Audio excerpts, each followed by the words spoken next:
Olá, turma, bom dia. Sejam bem-vindos a mais uma aula de redação. Hoje nós iremos dar continuidade ao estudo do gênero textual conto social. Como vocês puderam perceber na leitura do texto O Piquenique, texto este que foi utilizado para as questões da atividade avaliativa, ele apresenta as características de um conto social, em que apresenta-se a narrativa de um fato, de um acontecimento, né?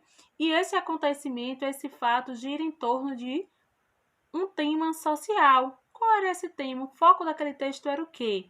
Abordava sobre o comportamento das pessoas em dar credibilidade, em acreditar, em depositar sua confiança em outra pessoa e de certa forma, deixar-se enganar, ser roubado, como os moradores foram, né? Por conta dessa confiança, de depositar essa confiança em alguém que não merecia tal confiança. E aí, levando para o nosso dia a dia, nosso cotidiano, nós temos muitas situações, como vocês relataram em uma das questões, em que situações do nosso dia a dia as pessoas deixam-se serem enganadas, serem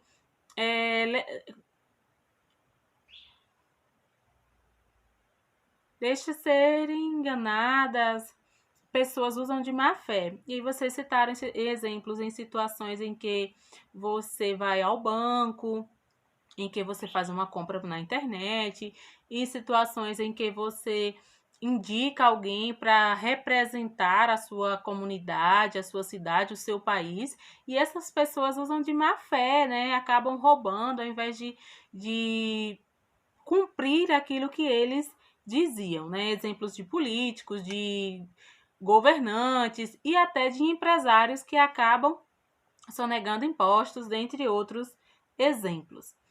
Hoje nós vamos continuar ainda com aquele texto, tá? Mas o nosso foco hoje nós iremos falar sobre os tipos de narrador e o enredo, certo? Lembrando que o narrador, ele é figura principal nos textos narrativos e que existe dois tipos principais, que é o narrador observador e o narrador que existe dois tipos principais de narrador, que é o narrador personagem e o narrador observador. O personagem, ele participa da história como personagem, por isso narra a história em primeira pessoa, e isso a gente consegue perceber pelo emprego dos verbos. Já o narrador observador, ele conta a história como alguém que observa os acontecimentos, e conta-se essa história em terceira pessoa, ou seja, ele não participa dos fatos narrados e não invade o interior dos personagens, ou seja, ele não sabe o que os personagens estão sentindo. Porém, há ainda outro tipo de narrador que não é tão comum nos contos, que é o narrador onisciente. Sabe por que ele é narrador onisciente? Ele é aquele narrador observador e que, além de ser observador, ele sabe sobre os fatos narrados dos personagens, das personagens, e sabe até dos sentimentos e pensamentos das personagens. Por isso que é chamado de narrador onisciente. Essa aí é a principal diferença do... Então, nossa atividade será com base ainda no estudo do texto Piquenique, e as questões serão com base no que foi explicado, e as questões serão com base no que foi explicado na videoaula, sobre os tipos de narrador e sobre as partes do enredo, certo? E eu deixarei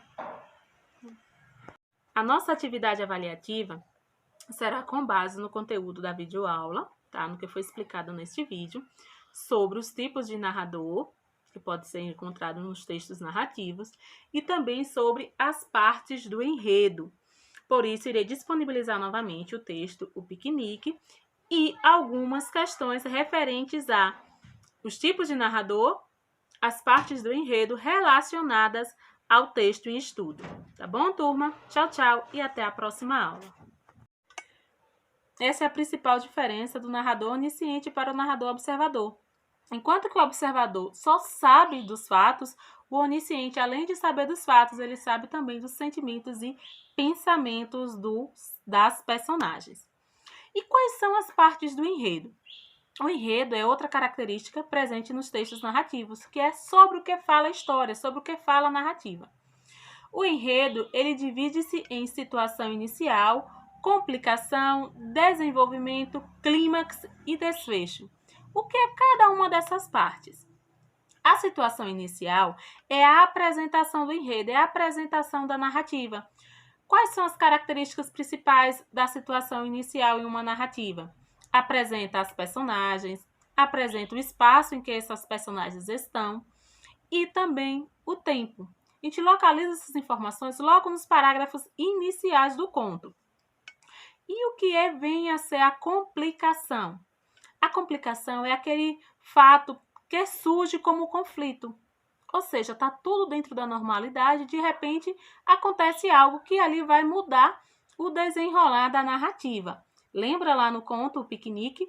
Qual foi o fato que desencadeou todas as ações para que as personagens tivessem que subir o morro, tivessem que ficar lá, isoladas da cidade? Então, esse aí é a complicação, ou seja, o conflito, o fato que desencadeou as demais ações das personagens. E o que é desenvolvimento? O desenvolvimento nada mais é do que as ações, o que os personagens fizeram depois daquele. O desenvolvimento nada mais é do que a sequência de ações das personagens. Depois daquele conflito gerador, ou seja, depois da complicação, quais foram as ações das personagens, o que elas fizeram, como fizeram. E aí depois nós temos o clímax, que é aquele ponto de maior tensão na narrativa, que é aquele ponto em que o leitor fica curioso para saber o que vai acontecer de agora em diante. No conto Piquenique, o Piquenique de Moacir Ciliar, qual foi o momento em que deixou vocês mais curiosos para saber o que ia acontecer? Então, esse foi o momento em que é chamado de clímax. E o desfecho nada mais é a resolução do conflito. Lembra lá, anteriormente eu falei de um fato que levou os moradores a subirem ao morro? Então, o desfecho é quando resolve-se todo esse conflito, como termina a narrativa, ou seja, a conclusão da narrativa. A nossa atividade de hoje será ainda com base no texto, o Piquenique. A prova vai disponibilizar esse texto novamente